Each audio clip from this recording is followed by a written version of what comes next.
15th edition of Indian air show, 15ನೇ ಆವೃತ್ತಿ Indian air show ನಮ್ಮ ಬ್ಯಾಂಗ್ಳೂರಲ್ಲಿ ನಡೀತಲ್ಲ. ಬನ್ನಿ ಇದ್ರ ಬಗ್ಗೆನೇ ಮಾತಾಡೋಣ. Welcome to unleash Kannada.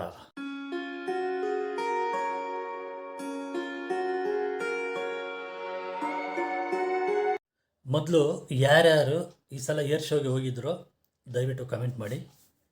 ನಾನು third day, that is 13th ಹೋಗಿದ್ದೆ. ಅದು ಸ್ಟಾರ್ಟ್ ಆಗಿದ್ದು 10th ಫೆಬ್ರವರಿ 10. ಓಕೆ, ಆಮೇಲೆ ಎಂಡ್ ಆಗಿದ್ದು 14th. ಎಲ್ಲಿ ನಮ್ಮ ಯಲಹಂಕ ಏರ್ಫೋರ್ಸ್ ಸ್ಟೇಷನಲ್ಲಿ ನಡೀತು. ನಮಗೊಂದು ಹೆಮ್ಮೆ ಏನಂದರೆ 2 ವರ್ಷಕ್ಕೊಂದು ಸಲ ಬ್ಯಾಂಗ್ಳೂರಲ್ಲಿ ನಡೀತಾನೇ ಇದೆ. ಇದಕ್ಕೆ ಮೇಯ್ನು ನಾವು ಅಪ್ರಿಷಿಯೇಟ್ ಮಾಡಬೇಕಾಗಿದ್ದಾರೆ ಗೊತ್ತಾ, ನಮ್ಮ ಆಗಿನ CM ಎಸ್ ಎಂ ಕೃಷ್ಣದವರು. ಓಕೆ, ಅವ್ರು ಯಾವ ಪಾರ್ಟಿಲಿದ್ರು ಅದೆಲ್ಲ ಬೇಡ, ಅವ್ರು ಇರುವಾಗ ತುಂಬ ಚೆನ್ನಾಗಿ ಇಂಪ್ರೂವ್ ಆಯಿತು ನಮ್ಮ ಕರ್ನಾಟಕ, ಎಸ್ಪೆಷಲಿ ಬ್ಯಾಂಗ್ಳೂರು. ಆ ಟೈಮಲ್ಲಿ ಶುರುವಾಗಿದ್ದು ಏರ್ ಶೋ. ಓಕೆನಾ, ಅವಾಗಿಂದ ಕಂಟಿನ್ಯೂಸ್ ನಡೀತಾ ಇದೆ. ಇದು ಬಂದು 15th edition air show Yelahanka. ಅದಕ್ಕೆ ಮುಂಚೆ ಬ್ಯಾಂಗ್ಳೂರು ಯಲಹಂಕ ಅಂದರೆ ಯಾರಿಗೂ ಗೊತ್ತಿರಲಿಲ್ಲ. ಓಕೆ, ಯಾವಾಗ ಏರ್ಪೋರ್ಟ್ ಆಯಿತು ಪ್ಲಸ್ ಇಲ್ಲಿ ಏರ್ ಶೋ ನಡೀತು, ಯಲಹಂಕ ಏರ್ಫೋರ್ಸ್ ಸ್ಟೇಷನ್ ಅಂದರೆ ವರ್ಲ್ಡ್ ವೈಡ್ ಗೊತ್ತಾಯಿತು. ತುಂಬ ಜನ ಇದ್ರ ಬಗ್ಗೆ ಅರಿವಿರಲ್ಲ, ಏರ್ ಶೋ ಅಂದರೆ ಏನು ಇದ್ರ ಬಗ್ಗೆ ಅರಿವಿರಲ್ಲ. ಜಸ್ಟು ಇದು ಫ್ಲೈಟ್ಗಳು ಮೇಲೆ ಹಾರಾಡುತ್ತೆ, ಇದು ಮಾಡ್ತಾರೆ, ಅದಕ್ಕೆ ನಮಗೆ ದುಡ್ಡುಗಳು ಟಿಕೆಟ್ಗಳು ತೊಗೊಂಡು ಒಳಗೆ ಕಳಿಸ್ತಾರೆ, ನೋಡ್ಬಿಟ್ಟು ಬರಬೇಕು. ಇದೊಂಥರ ಎಕ್ಸಿಬಿಷನ್ ಅಂದ್ಕೊಂಡ್ಬಿಟ್ಟಿದ್ದಾರೆ.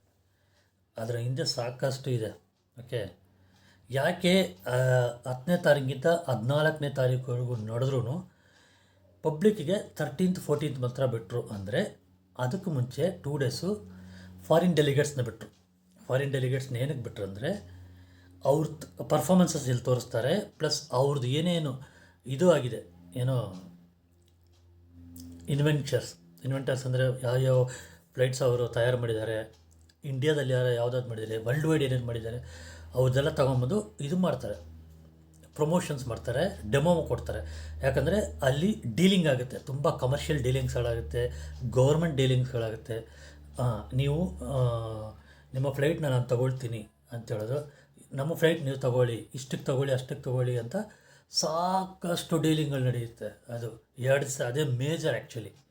ಅದು ಸೆಕೆಂಡ್ ಇದರಲ್ಲಿ 13th 14th ಪಬ್ಲಿಕ್ಗೋಸ್ಕರ ಬಿಡ್ತಾರೆ.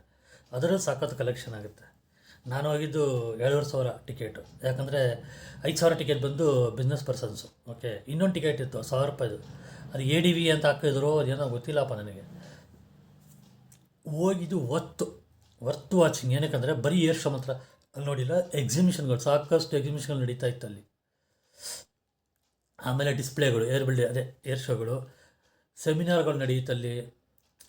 ನೀವು ಎಕ್ಸಿಬಿಷನ್ ನೋಡೋದೇ ಗೊತ್ತಾಗಿದೆ ಎಷ್ಟೊಂದು ಥರ ಫ್ಲೈಟ್ಸ್ಗಳಿದೆ ಅಂತ.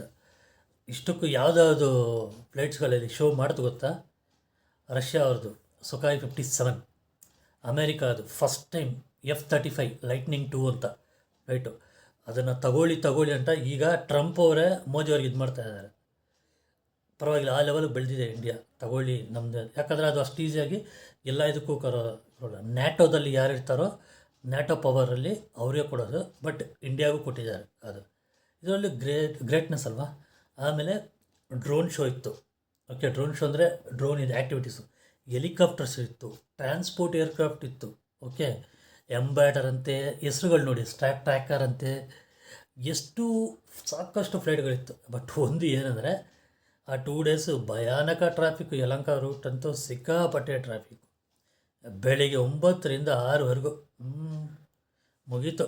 ನಾವು ಕರೆಕ್ಟಾಗಿ 10 ಗಂಟೆ ಅನಿಸುತ್ತೆ ಹೋಗಿದ್ದು. 10 ಗಂಟೆ ಹೋಗಿ ನೋಡಿಕೊಂಡು ಆಚೆ ಬರೋ ಸಹಾಯ. ಭಯಂಕರ ಬಿಸಿಲು, ಯಾಕಂದರೆ ಅಲ್ಲಿ ಶೆಲ್ಟರ್ ಬಿಡೋಕ್ಕಾಗುತ್ತೆ, ಬಿಸಿಲಲ್ಲೇ ನಿಲ್ಲಬೇಕಿತ್ತು. ಹೆಂಗೋ ಕ್ಯಾಪೆಲ್ಲ ತೊಗೊಂಡೋಗಿದ್ದು, ನೋಡ್ದು ಒಂದು 2 ಗಂಟೆವರೆಗೂ ನೋಡ್ದು. ಆಮೇಲೆ ಹೊರಗಡೆ ಬಂದ್ಬಿಟ್ಟು ಆಗಲಿಲ್ಲ ಆ ಬಿಸಿಲಲ್ಲಿ. ಬಟ್ ಎಲ್ಲ ಶೋ ನೋಡಿದ್ರು, ಎಸ್ಪೆಷಲಿ ಸೂರ್ಯ ಕಿರಣ್ಸ್ ಮಾಡಿದ್ರು. ಗೊತ್ತಾ ನಿಮಗೆ? ಸೂರ್ಯ ಕಿರಣ್ಸ್ ಬಂದು ವರ್ಲ್ಡಲ್ಲಿ ಟಾಪ್ 2 ಆ್ಯಕ್ರೋಬ್ಯಾಟ್ಸ್ ಅವರು. ಓಕೆ, ಇರೋದ್ರಲ್ಲೇ ಟಾಪ್ 2 ವರ್ಲ್ಡಲ್ಲಿ. ಆ ಲೆವೆಲ್ಗೆ ಮಾಡಿದ್ರು. ಆ ಇಂಡಿಯನ್ ಫ್ಲಾಗ್ ತೋರಿಸಿದ್ದು ಇದು ಯಪ್ಪ ಸೂಪರಾಗಿತ್ತು. ಓಕೆ, ಆ ಗ್ಲೋಬಲ್ ಅದೇ ಹೇಳಿದ್ನಲ್ಲ, ಫೀಚರ್ಸ್ ಏರಿಯಲ್ ಡಿಸ್ಪ್ಲೇ ಮಾಡಿದ್ರು, exhibition, static exhibition, global defence collaborations, ಸೆಮಿನಾರ್ಗಳು ಏನೇನೋ ನಡೀತಪ್ಪ. ಓಕೆ, ಪಾಸ್ಗಳಾಯಿತು. ಇದು ಬಂದು 15th ಎಡಿಷನ್ನು.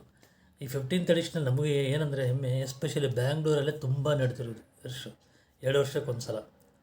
ಓಕೆ, ಒನ್ಸ್ ಅಗೇನು ಇವರಿಗೆ ನಮ್ಮ ಎಸ್ ಎಂ ಕೃಷ್ಣಗೆ ಧನ್ಯವಾದ ಹೇಳಬೇಕು. ಓಕೆ, ನೀವು ನಿಮಗೆ ಅದು ಹೆಂಗೆ ಹೇಳ್ಬೇಕು ನನಗೆ ಗೊತ್ತಿಲ್ಲ, ಸಾಲಿಡ್ ಆಗಿತ್ತು, ನನಗೆ ಸಖತ್ ಲೈಕ್ ಆಯಿತು ಈ ಸಲ. ಓಕೆ, ಟಾಪ್ ನ್ಯಾಷನಲ್ಲು ಇದು, ಆಮೇಲೆ ಇಂಟರ್ನ್ಯಾಷ್ನಲ್ ಇವರು ಎಲ್ಲ ಬಂದು ನೋಡಿದ್ದು, ಆಮೇಲೆ ನಮ್ಮ ಬ್ಯಾಂಗ್ಳೂರ್ ಬಗ್ಗೆ ತಿಳಿದುಕೊಂಡಿದ್ದು. ಬ್ಯಾಂಗ್ಳೂರಲ್ಲಿ ಇದೆಲ್ಲ ನಡೀತಂದರೆ ತುಂಬ ಇದು ಅಂತ ನಮ್ಮ ಕರ್ನಾಟಕಕ್ಕೆ ಒಂದು ದೊಡ್ಡ ಹೆಮ್ಮೆ ಇದು ಅಲ್ವಾ, ಏರ್ ಶೋ.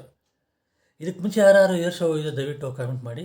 ಇದು ನಂದು ಸೆಕೆಂಡ್ ಟೈಮ್, ಆಲ್ಮೋಸ್ಟ್ 10 years ಆಯಿತು ಅದಕ್ಕೆ ಮುಂಚೆ ಹೋಗಿ. ಈಗ ನನ್ನ ಸೆಕೆಂಡ್ ಟೈಮ್ ಹೋಗಿದೆ, ನನಗಂತೂ ಸ್ಯಾಟಿಸ್ಫೈ ಆಯಿತು actually. Okay, next year show ಇನ್ನೂ 2 years ಆದಮೇಲೆ ತಿರ್ಗಾ ಇಲ್ಲೇ ನಡೆಯುತ್ತೆ. ಓಕೆ, ನಡೀಬೇಕು ಬ್ಯಾಂಗ್ಳೂರಲ್ಲೇ, ನೋಡೋಣ. ಇಷ್ಟು ಹೇಳಿ ನನ್ನ ವಿಡಿಯೋನ ಮುಗಿಸ್ತೀನಿ. ಯಾರ್ಯಾರು ಚಾನಲ್ಗೆ ಇನ್ನೂ ಸಬ್ಸ್ಕ್ರೈಬ್ ಮಾಡಿರೋ ದಯವಿಟ್ಟು ಸಬ್ಸ್ಕ್ರೈಬ್ ಮಾಡಿ. ನಿಮಗೆ ಈ ವಿಡಿಯೋ ಇಷ್ಟ ಆಗಿದರೆ ಲೈಕ್ ಮಾಡಿಬಿಟ್ಟು ಶೇರ್ ಮಾಡಿ. Thank you guys, bye bye all.